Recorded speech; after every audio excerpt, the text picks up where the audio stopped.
नमस्कार दोस्तों, मैं निकेंद्र आपका स्वागत करता हूं आज की एक और नई वीडियो में। जैसा कि हमने अपनी कुछ पुरानी वीडियो में कमेंट्स को पढ़ा कि काफ़ी सारे बच्चों को बैम के सब्जेक्ट्स चाहिए। जिन भी बच्चों को अपने रिलेटेड नोट्स चाहिए तो आप यहां पर प्लेलिस्ट के बटन पर क्लिक करें। इसके बाद आपको यहां पर हमारी पूरी प्लेलिस्ट दिखाई देगी। इसमें आपको कंप्लीट कोड दिए गए हैं। जिस भी सब्जेक्ट के जितने भी पार्ट हैं वह आपको सभी इस प्लेलिस्ट में देखने को मिल जाएंगे अकॉर्डिंगली।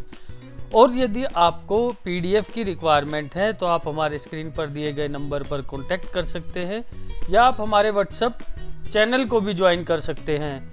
जिन बच्चों ने जैन 2025 में एडमिशन लिया है उनके लिए यह लिंक काफ़ी ज़्यादा हेल्पफुल रहेगा। तो आप इस पर क्लिक करके हमारे व्हाट्सएप चैनल को भी ज्वाइन कर सकते हैं। तो आइए दोस्तों, आज की वीडियो को हम शुरू करते हैं। यह हमारा थर्ड पार्ट रहेगा। जैसा कि आपने पुरानी वीडियो में पार्ट 2 तक देखा था, आज हम इसके थर्ड पार्ट के बारे में बात करेंगे। हमारे दूसरे पार्ट में हमारी वॉइस ना आने की वजह से काफ़ी सारी चीज़ें जो हम समझाना चाहते थे वह रह गई हैं। यदि किसी बच्चे को कुछ समझ नहीं आता है तो वह हमें कमेंट कर सकता है, उसका जवाब दिया जाएगा। हमारे चैनल की स्पेशलिटी यह है कि हम सभी बच्चों के सभी कमेंट्स का आंसर करने की कोशिश करते हैं। तो आइए दोस्तों, वीडियो को शुरू करते हैं। अब हमारा प्रश्न रहेगा, मूल्यांकन पर शिक्षा की आवश्यकता पर प्रकाश डालिए। तो यह हमारा प्रश्न रहेगा। इसके उत्तर के बारे में बात करेंगे। मूल्य आधारित शिक्षा छात्रों को उनके व्यक्तित्व को विकसित करने में मदद करती है ताकि वे अपने भविष्य को आकार दे सके और समस्याओं को आसानी से निपट सके।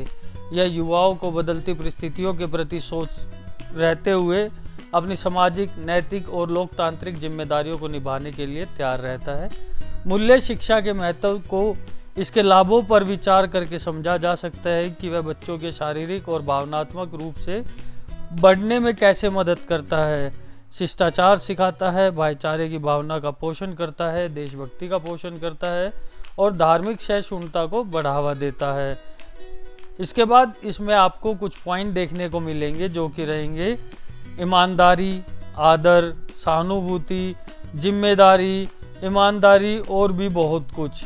तो इसके कुछ मूल्यों में ये शामिल है। अब हम बात करेंगे इसके नेक्स्ट पैराग्राफ की, जो कि रहेगा, केवल जब कोई व्यक्ति इन मूल्यों द्वारा निर्देशित होता है तो वह अपने नैतिक रूप से ईमानदार जीवन बना सकता है। यह मूल्य उसे दिशा और उद्देश्य की अनुभूति करा सकते हैं। यह मूल्य एक नैतिक दिशा निर्देश बनाने में मदद कर सकते हैं जिसके अनुसार बच्चा रहता है। कोई भी विकल्प या निर्णय लेते समय बच्चा उन निर्णयों को अपनाता है जो उसके सिद्धांत के अनुरूप होते हैं। जब किसी नैतिक दुविधा या नैतिक विकल्प का सामना करना पड़ता है तो बच्चा सही निर्णय लेने में सक्षम होने के लिए इन मूल्यों की ओर रुख करता है। बेसिकली अगर आपके अंदर ईमानदारी है, आदर भाव है, सहानुभूति है और आप जिम्मेवार पर्सन हैं तो आप अपने निर्णय लेते समय इन सभी मूल्यों के आधार पर ही अपना एक डिसीजन क्रिएट करते हैं जो इसका मूल आधार बनता है। तो जो भी कोई आपको किसी भी परिस्थिति में अपना एक निर्णय लेना होता है तो आप इन सभी चीज़ों के तर्क पर रखकर उस निर्णय को अपने लिए अमल करते हैं। तो यह कुछ इस तरीके से इसको समझाया गया है।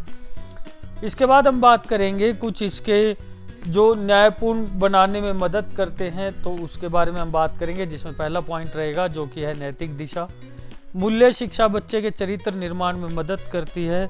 यह बच्चे को सही और गलत की मजबूत समझ विकसित करने की अनुमति देता है ताकि वह अपने रास्ते में आने वाली किसी भी चीज़ से प्रभावित ना हो। दूसरे शब्दों में यह बच्चे को एक ठोस नैतिक शिक्षा निर्देश प्रदान करता है जो उसके निर्णय लेने में सक्षम बनता है। ऐसे समय में जहां हम रहते हैं, जहां प्रचार मात्रा में होता है, तत्काल संतुष्टि के अवसर हैं और विकल्प प्रचुर मात्रा में है, नैतिक शिक्षा वास्तव में समय की मांग है। सही नैतिक मूल्यों से प्रेरित होकर बच्चा सोचेगा कि कोई विषय, निर्णय और नैतिक मूल्यों के अनुरूप और उसके कार्यों के परिणाम उसके समाज के लिए क्या हो सकता है।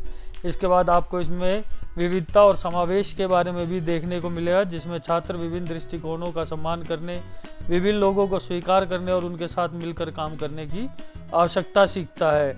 सहानुभूति एक महत्वपूर्ण पहलू है जो मूल्य शिक्षा छात्रों को सिखाती है। वह दूसरों के प्रति सहानुभूति और करुणा विकसित करता है। वास्तव में यह एक ऐसे न्यायपूर्ण समाज के लिए आधारशिला बन सकता है जहाँ चीज़ें समाज संपूर्ण हो।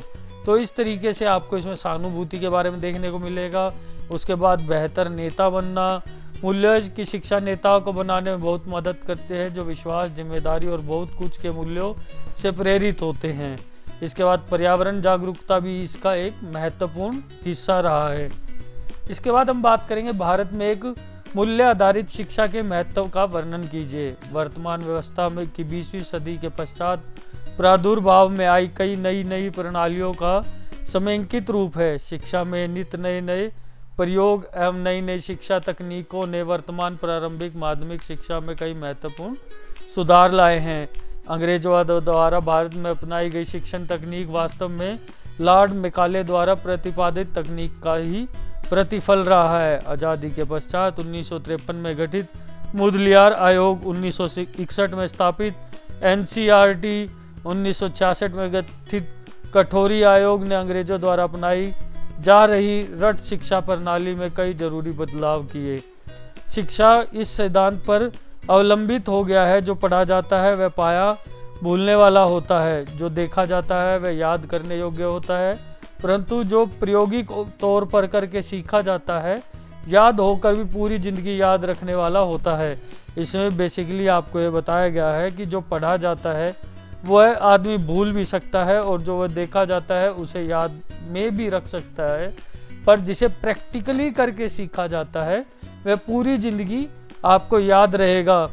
इसमें बेसिकली जो हमारे पुरानी जो तकनीक थी पढ़ाने की, उसमें सिर्फ चीज़ों को रटने के लिए कहा जाता था, परंतु अब इसमें प्रायोगिक या आप कह सकते हो प्रैक्टिकल लैब, प्रयोगशालाएं, कुछ ऐसी तकनीक को अपग्रेड किया गया है जिसे बच्चा सारी उम्र ना तो भूल सके, उन चीज़ों को याद भी कर सके। तो काफ़ी सारी प्रयोगशालाएं, लैब, इनके बारे में हमारे जितने भी स्टडीज़ हैं उनके अंदर इंक्लूड किया गया है। तो इसके बारे में बताया गया है, जैसा कि निजी जीवन में भी देखा करते हैं कि पूरी ज़िंदगी एक प्रयोगशाला है। इस प्रयोगशाला में करके अनुभव आधारित प्राप्त शिक्षा वाकई में याद रहने एवं विषय की गहराई तक ले जाने वाला होता है। बेसिकली आपको बताना चाह रहे हैं जैसे हमारे जीवन में कुछ भी प्रैक्टिकली चीज़ें होती हैं तो उसका हमें अनुभव भी ज़्यादा होता है और वे हमें याद भी अच्छे से रहती हैं। इसके बाद हम बात करें आधुनिक तकनीक में, इसी कारण समस्या का समाधान तकनीकी प्रयोगशाला विधि के साथ ही निर्देशन तकनीक का उपयोग हो रहा है। तो जैसा मैंने आपको बताया कि आपकी एजुकेशन सिस्टम में आपकी प्रैक्टिकल्स को भी ऐड ऑन कर दिया गया है, जिसे हिंदी में प्रयोगशाला कहा जाता है या आप उसे लैब भी कह सकते हैं। परीक्षा बोझ ना बने इसलिए नियमित प्रारंभिक शिक्षा प्रणाली को हटाकर CCI पैटर्न पर आधारित मूल्यांकन प्रणाली का उपयोग होना शुरू हो गया है। परंतु इतनी नई तकनीकों के उपयोग एवं शिक्षा में प्रयोग के पश्चात भी प्रारंभिक शिक्षा की विडंबना यह है कि हमारे समाज देश की प्रगति के साथ साथ नैतिक रूप से पतन के गहरे गर्त में जाना हमारे देश के लिए विडंबना है। हमारे देश के नौनिहाल बच्चों को उपलब्ध कराई जा रही वर्तमान शिक्षा में मूल्य आधारित शिक्षा को घोर अभाव है, जबकि संयुक्त परिवार टूटता चला जा रहा है एवं पारिवारिक तथा सामाजिक जीवन मूल्य आधारित चेतना समाप्त हो चला है। शासन और प्रशासन के प्रत्येक कोने में निस्वार्थ प्रेम समाप्त होने के साथ साथ नैतिक में दिन प्रतिदिन हो रही गिरावट एवं पद तथा गोपनीय की शपथ लेने वाले हमारे देश के माननीय मंत्रियों, सांसदों और विधायकों द्वारा जनता को किए जाने वाले कार्यों के बदले निजी स्वार्थ की तरह दिया जा रहा है। तो बेसिकली इसमें जो नए बदलाव हुए हैं और जो हमारी जो एजुकेशन सिस्टम के खिलाफ है, तो उसके बारे में बताया जा रहा है कि तब हमें यह सोचने पर मजबूर होना पड़ता है कि हमारी भावी पीढ़ी नैतिक की शिक्षा का ज्ञान देना अति आवश्यक हो गया है, वरना कौन जाने भूत में नैतिकता का पाठ पढ़ाने वाले एवं विश्व को लोकतंत्र की सीख देने वाले हमारे भारत का हश्र हो। हमें वर्तमान शिक्षा प्रणाली से इस देश की ओर होना अति आवश्यक है कि हमारे बच्चे देश के डॉक्टर, होमो जहांगीर बाबा, वैश्वर्या, महात्मा गांधी बने, ना कि ओसामा बिन लादेन और दाऊदी इब्राहिम। तो इस तरीके से इसमें बताया गया है कि यदि आप अपने बच्चों को नैतिक शिक्षा पर ज़्यादा जोर देते हैं तो वह कुछ महान लोगों की तरह बने, जिन्होंने देश हित में, राष्ट्र हित में या अपने धर्म के लिए, अपने देशवासियों के लिए कुछ अच्छे काम किए हैं। अगर आप नैतिक शिक्षा का अभाव आपके बच्चे के जीवन में रहता है तो वह गलत रास्ते पर जाएगा, जिसके उदाहरण के तौर पर ओसामा बिन लादेन और दाऊद इब्राहिम के बारे में यहाँ पर आपको उदाहरण के तौर पर दिया गया है। तो कुछ इस तरीके से इसको डिस्क्राइब किया गया है, जिसे आप अपनी स्क्रीन से देख करके लिख सकते हैं। हमारे द्वारा ये बनाए गए स्टडी नोट्स में इतनी सरल भाषा का उपयोग किया जाता है कि आपको पढ़ने में किसी प्रकार की दुविधा ना हो, और इसे समझना वाकई में हमारा काफ़ी ज़्यादा आसान रहता है और आप इससे इजीली पास हो सकते हैं। ये हमारी संपूर्ण गारंटी है। यदि आप हमारी वीडियो को देख करके पढ़ते हैं तो आपको अच्छे मार्क्स लेने में किसी प्रकार की कोई दिक्कत नहीं होंगी। अब हम बात करेंगे इसके नेक्स्ट पर्सन की, जो कि रहेगा मूल्यपरक शिक्षा के प्रकार का वर्णन कीजिए। इसके उत्तर के बारे में हम बात करेंगे, मूल्य शिक्षा के प्रकार, जिसमें आपको पहला पॉइंट देखने को मिलेगा सांस्कृतिक मूल्य। सांस्कृतिक मूल्यों का संबंध इस बात से है कि क्या सही है और क्या गलत है, अच्छा और बुरा, साथ ही परंपराएं और व्यवहार। बी, भाषा, नैतिकता, सामाजिक पदानुक्रम, सौंदर्य शास्त्र, शिक्षा, कानून, अर्थशास्त्र, दर्शन और सामाजिक संस्थाएं भी सांस्कृतिक मूल्यों को दर्शाते हैं। इसके बाद आपको नैतिक मूल्य, जैसा कि हमने अपने लास्ट पर्सन में भी नैतिक मूल्यों के बारे में बात किया गया है। उसके बाद निजी आदर्श, व्यक्तिगत मूल्यों में भी यह सब शामिल है जो व्यक्ति को सामाजिक संपर्क में चाहिए। व्यक्तिगत मूल्यों में सौंदर्य, नैतिकता, आत्मविश्वास, आत्म प्रेरणा, नियमितता, महत्वाकांक्षा, साहस, दूरदर्शिता, कल्पना आदि शामिल है। उसके बाद आध्यात्मिक मूल्य, इसके बारे में भी हमने आपको संस्कृत डिस्क्रिप्शन दिया है, वह भी आप लास्ट वीडियो में देख सकते हैं। सामाजिक आदर्श और सार्वभौगिक मूल्य इसके मुख्य उदाहरण रहेंगे, जिनके बारे में हमने डिस्क्राइब किया है। इसके बाद आपको अगला प्रश्न देखने को मिलेगा, जो कि है मूल्यपरक शिक्षा के महत्व का वर्णन कीजिए। मूल्य शिक्षा को अलग अलग शैक्षणिक क्षेत्र बनाने की बजाय शैक्षणिक प्रक्रिया में एकत्रित किया जाना चाहिए। मूल्य शिक्षा मूल्य को कई कोणों से समझा जा सकता है। निम्नलिखित कुछ कारण है कि आधुनिक दुनिया में मूल्य शिक्षा क्यों आवश्यक है।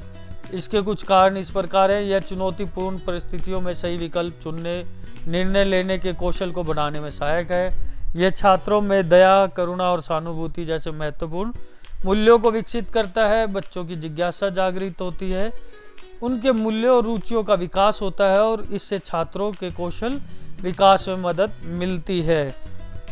इस तथ्य के कारण ही उचित मूल्य और नैतिकता के बारे में सिखाया जाता है। यह छात्रों को सकारात्मक दिशा देता है। यह छात्रों के जीवन में उनकी सच्ची चाहत की खोज में सहायता करता है, जिससे समाज में वापस लौटना और खुद को बेहतर बनाने का प्रयास करना शामिल है। इसके बाद ये बेसिकली हमने पॉइंट के तौर पर बताया है, इसमें हमने पॉइंट मार्क नहीं किए गए हैं, वो बाय डिफ़ॉल्ट रह गए हैं, तो आप इसे पॉइंट के अकॉर्डिंग भी डिस्क्राइब कर सकते हैं। अब हम बात करेंगे इसके अगले पॉइंट की, जो कि है इसके अतिरिक्त जब लोग समाज और अपने जीवन में मूल्यों के महत्व के बारे में सीखते हैं तो वह अपने लक्ष्यों और जुनून के प्रति अधिक वास्तव और समर्पित होते हैं। इससे जागरूकता का उद्देश्य होता है, जो फिर सोच समझकर और फलदायी निर्णय लेता है। अधिनियम के निष्पादन को उजागर करने में मूल्य की महत्वपूर्ण भूमिका और इसके मूल्य शिक्षा के महत्व पर प्रकाश डाला गया है। यह व्यक्ति को जो करना चाहिए उसके पीछे अर्थ की भावना पैदा करता है। तो कुछ इस तरीके से इसके बारे में भी आप डिस्क्राइब कर सकते हैं। अब हम बात करेंगे इसके अगले पर्सन की, शिक्षकों का मूल्यों की शिक्षा कैसे देनी चाहिए। तो इस पर्सन के उत्तर के बारे में हम बात करेंगे। शिक्षकों की भूमिका छात्रों को सिखाने में शिक्षकों की केंद्रीय भूमिका होती है। वे उन्हें बताते हैं कि व्यक्तिगत और टीम दोनों के रूप में कैसे सुधार किया जाए। शिक्षक को वैध रूप से मूल्य की शिक्षा प्रदान करने के लिए उसे पहले मूल्यों के प्रति उन्मुख होना होगा। शिक्षक को मानवीय मूल्यों में उन्मुख करना तथा पाठ्यक्रम के मूल्य पहलू जोड़ना पर्याप्त नहीं। सीखने सिखाने की प्रक्रिया को सही ऐसे अभिनय की आवश्यकता होती है जो प्रार्थना गाने और बच्चों के लिए व्यायाम आयोजित करने से अधिक शक्तिशाली स्वयं शिक्षक द्वारा स्थापित उदाहरण है। शिक्षकों को मूल्य वाले इंसान का उदाहरण स्थापित करने की ज़रूरत है। कक्षा में या बाहर बच्चों के साथ अपनी सभी बातचीत में उन्हें यह देखना चाहिए कि बच्चों की उचित देखभाल की जाए, उन्हें प्यार किया जाए और व्यक्तिगत रूप से सम्मान दिया जाए, और शिक्षक की किसी भी कार्रवाई से उनके खिलाफ अन्याय या भेदभाव ना हो। इस पाठ्यक्रम में मूल्य शिक्षा का एक अलग घटक जोड़ने से कोई उपयोगी उद्देश्य पूरा नहीं होने वाला, बल्कि एक शिक्षक की सादगी, मितव्ययता, स्कूल के भौतिक संसाधनों का उपयोग करने में मितव्ययता, विनम्रता, स्कूल और समुदाय में अन्याय के खिलाफ एक स्टैंड लेने और कक्षा नियमित निर्देशों द्वारा मजबूत करने की आवश्यकता होती है।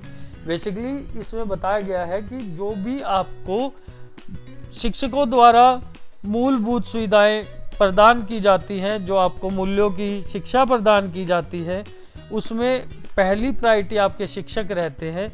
यदि आपके शिक्षक आपके प्रति अच्छा व्यवहार करते हैं, आपके प्रति सद्भावना रखते हैं, आपके लिए निष्पक्ष निर्णय लेते हैं, कभी आपको ऐसा एहसास नहीं होने देते कि आपके साथ भेदभाव किया जा रहा है, तो जो बच्चा होता है वह उन्हीं संस्कारों को ग्रैब करता है, धारण करता है और वह उसी रास्ते पर चलने की कोशिश करता है। यदि आपके स्कूल के शिक्षक ही आपके प्रति दुर्व्यवहार की भावना रखेंगे तो बच्चे में मूल्यों को डाल पाना काफ़ी ज़्यादा अनुचित हो जाएगा। तो बच्चों के प्रति प्यार और प्रेम की भावना रखना शिक्षक के लिए प्रायोरिटी होना चाहिए, मतलब प्राथमिकता होनी चाहिए। तो उसी के बाद ही कोई बच्चा आपकी जो बात है उसे समझ पाएगा और इन मूल्यों को धारण कर पाएगा। तो हमेशा शिक्षकों को बच्चों के प्रति आदर भाव, संस्कार, प्रेम से ही उन्हें समझाना चाहिए और बताना चाहिए, और किसी बच्चे के साथ कोई भेदभाव नहीं करना चाहिए। इसके बाद आपको अगला प्रश्न देखने को मिलेगा जो कि है नैतिक शिक्षा बनाम धार्मिक शिक्षा का वर्णन कीजिए। नैतिक शिक्षा और धार्मिक शिक्षा के बीच अंतर। धर्म के बिना जीवन संभव है, लेकिन हमारे व्यवहार को निर्देशित करने वाले नैतिक मूल्यों के बिना जीना अकल्पनीय है। इस दुनिया में ऐसे बहुत से लोग हैं जो भले ही किसी धर्म या तक कि भगवान के अस्तित्व में विश्वास ना रखें हो, लेकिन नैतिक मूल्यों में यकीन रखते हैं। वे नैतिक रूप से अच्छे होते हैं और उनमें कई लोगों से बेहतर हो सकते हैं जो कि धर्म के अनुयायी हैं। यही कारण हम नैतिक दृष्टिकोण के रूप में धर्मनिरपेक्ष नैतिकता की बात करते हैं, जो सभी धर्मों से स्वतंत्र है। अंततः नैतिक और धर्म के बीच में कोई तांत्रिक संबंध ना हो। तो बेसिकली इसमें जो बताया गया है कि आदमी अगर धार्मिक शिक्षा में ज़्यादा विश्वास ना रखता हो फिर भी वो चल जाएगा। यदि उसकी नैतिक शिक्षा में अगर उसने विश्वास नहीं रखा या नहीं समझा तो उसे नहीं एक्सेप्ट किया जाएगा। तो यह बेसिकली इसमें बताया गया है। अब हम बात करेंगे इसके दूसरे पॉइंट के बारे में। यदि हम नैतिकता को धर्म से जोड़ना चाहते हैं तो हम खुद को ऐसी स्थिति में शामिल कर सकते हैं जो सकारात्मक रूप से शिक्षा की अवधारणा के प्रति कूल है। धर्म से उत्पन्न या उससे जुड़ी नैतिक अनिवार्य रूप से सत्यवादी होना चाहिए, क्योंकि आचरण के ऐसे सिद्धांत को तो उत्पन्न होते हैं या धर्म ग्रंथ या किसी धार्मिक गुरु द्वारा निर्देशित, लेकिन अगर हम किसी विशेष आचार संहिता के लिए स्वीकार नहीं करते कि यह किसी विशेष धार्मिक आस्था द्वारा सुनिश्चित या उससे ली गई है, बल्कि इनके अलावा अन्य कारणों से स्वीकार करते हैं, तो हमारी नैतिक धर्म नहीं। उदाहरण के लिए हम अपने कार्यों को धार्मिक कारणों के अलावा अन्य कारणों पर आधारित कर सकते हैं, तो तदनुसार एक वादा भी निभा सकते हैं, अपना कर्तव्य ईमानदारी और प्रतिबद्धता के साथ निभा सकते हैं, सच बोल सकते हैं। तो ये सभी चीज़ें करके हम अपनी नैतिकता के मूल्यों को बढ़ा सकते हैं, अपनी ईमानदारी दिखा करके, सच बोल करके, अपनी जिम्मेवारियां निभा करके। तो इस तरीके से हम अपनी नैतिकता को बढ़ावा दे सकते हैं। इसके बाद हम बात करेंगे नैतिकता को धर्म से जोड़ना अस्वीकार्य है, क्योंकि यह इससे इनकार करता है। व्यक्तिगत और नैतिक संबंधों के अनुसार चयन करने का अधिकार है। स्वयं के विवेक का संदर्भ ऐसा प्रस्ताव अस्वीकार्य है, क्योंकि यह नैतिक ज्ञान के किसी भी विकास या वृद्धि को अवरुद्ध देता है। तथ्य यह है कि हमारी नैतिक समझ ऐसी होनी चाहिए कि हमें कई नैतिक समस्याओं और चुनौतियों का सामना करने और उनसे निपटने के लिए अपने सिद्धांतों को संशोधित करने में सक्षम बनाया जा सके। तो इस तरीके से इसमें आपको चीज़ें समझाई गई हैं कि आपके धार्मिक मूल्यों से आपको अपने नैतिक मूल्यों को सही प्रायोरिटी पे रखना है और अपनी ईमानदारी, जिम्मेवारी और अपने सच बोलने की आदत से अपनी नैतिक मूल्यों को आगे बढ़ावा देना है, ताकि आपका जीवन सरल में और स्पष्ट रह सके। तो इस प्रश्न के बारे में आपको यह समझाया गया है। इसके बाद हम बात करेंगे नैतिक शिक्षा को परिभाषित कीजिए। इसके उत्तर के बारे में हम बात करेंगे। नैतिकता की परिभाषा उचित अनुचित के विचार के संकल्प और नैतिकता कहा जाता है। नैतिकता वह है जो हमें किसी कार्य को करने की या ना करने की आज्ञा देती है। नैतिकता में यह भाव शामिल है कि अनुमुख कार्य अनुचित है या अतः उसे नहीं करना चाहिए। नैतिकता का आधार पवित्रता, न्याय, सत्य है। अंतरात्मक की यह सही आवाज़ नैतिकता है। बेसिकली नैतिकता हमें वह चीज़ है जिसमें हम किसी भी डिसीज़न को लेते समय अपने अंदर की आवाज़ से उस डिसीज़न को कई कसौटियों से गुजारते हैं। तो वह नैतिकता के आधार पर अगर हमारा डिसीज़न हमें लेना चाहिए तो ही हम ले पाते हैं। नैतिक मूल्यों को सामाजिक स्वीकृति प्राप्त होती है, अतः इसका पालन करना प्रत्येक व्यक्ति के पालनीय कर्तव्य बन जाता है। नैतिकता का वास्तविक अर्थ जानने के लिए हमें इसकी परिभाषाओं का अनुशीलन करना होगा। विभिन्न सामाजिक शास्त्रियों ने नैतिकता की परिभाषा निम्नवत प्रस्तुत की है। मैकाइवर एवं पेज के अनुसार नैतिकता का तात्पर्य नियमों की व्यवस्था से है, जिसके द्वारा व्यक्ति अंतःकरण अच्छे और बुरे बोध का प्राप्त करता है। किलंगेस डेविस के अनुसार नैतिकता कर्तव्य की भावना पर अर्थ उचित अनुचित पर बल देती है। जेबर्ट के अनुसार नैतिक नियमों की वह व्याख्या है जो बुरे से संबंध है तथा उसका अनुभव अंतरात्मा द्वारा होता है। नैतिक आचार संहिता का दूसरा नाम आचार संहिता का उल्लंघन नैतिक उल्लंघन है। तो इस तरीके से इसके बारे में बताया गया। जैसे कि मैंने आपको पहले ही बताया, नैतिकता का मतलब है कि हमें कोई भी डिसीज़न लेने से पहले उसके प्रति अपनी ईमानदारी, अपनी रिस्पेक्ट, अपनी जिम्मेवारी, अपने सद्भाव, सभी चीज़ों की कसौटियों पर उस निर्णय से को गुजारना होता है। उसके बाद हमारी अंतर्मन से भी हमें एक मंजूरी की आवश्यकता होती है कि हमें इस निर्णय को लेना चाहिए या नहीं लेना चाहिए। जो भी इन सभी कसौटियों को पूरा करने के बाद हमारा जो निर्णय बनता है उसे हम नैतिकता के सार पर ही स्थापित करते हैं। इसके बाद नैतिकता की विशेषताएं, उपयुक्त परिभाषाओं पर हम निम्नलिखित विशेषताओं का उल्लेख कर सकते हैं, जिसके कुछ पॉइंट दिए गए हैं, जो कि नैतिकता व्यवहार के वे नियम है जो व्यक्ति को उचित अनुचित का भाव जगाते हैं। नैतिकता व्यक्ति के अंतर्करण की आवाज़ है, वह सामाजिक व्यवहार का उचित प्रतिमान है। नैतिकता के साथ समाज की शक्ति जुड़ी है। नैतिकता तर्क पर आधारित है। नैतिकता का संबंध किसी उद्देश्य प्रालंगिक शक्ति से नहीं है। नैतिकता परिवर्तनशील है।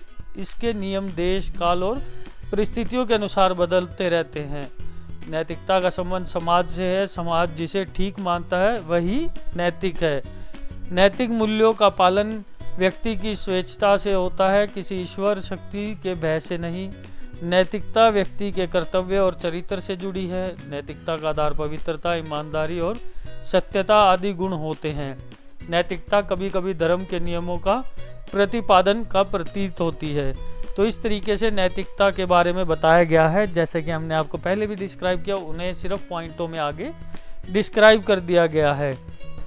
अब हम बात करेंगे इसके अगले पॉइंट की, जो कि रहेगा नैतिक निर्णय लेने के लिए दृष्टिकोण का वर्णन कीजिए। अपनी पुस्तक द का वर्णन कीजिए। इसके उत्तर के बारे में हम बात करेंगे, जो कि रहेगा अपनी पुस्तक the rule of ethics in framing of decisions में मिकेल वाटसन बताते हैं कि निर्णय लेने में सुधार के लिए नैतिक दृष्टिकोण कैसे अपनाया जा सकता है और इसकी चुनौतियों को संरचनात्मक समस्या के रूप में चिन्हित किया गया है। बेटरन ने इस सराग्य का वर्णन इरा प्रकार किया है कि निर्णय सिद्धांत में सुधार के लिए नैतिकता का योगदान पुनः प्राप्त किया जा सकता है।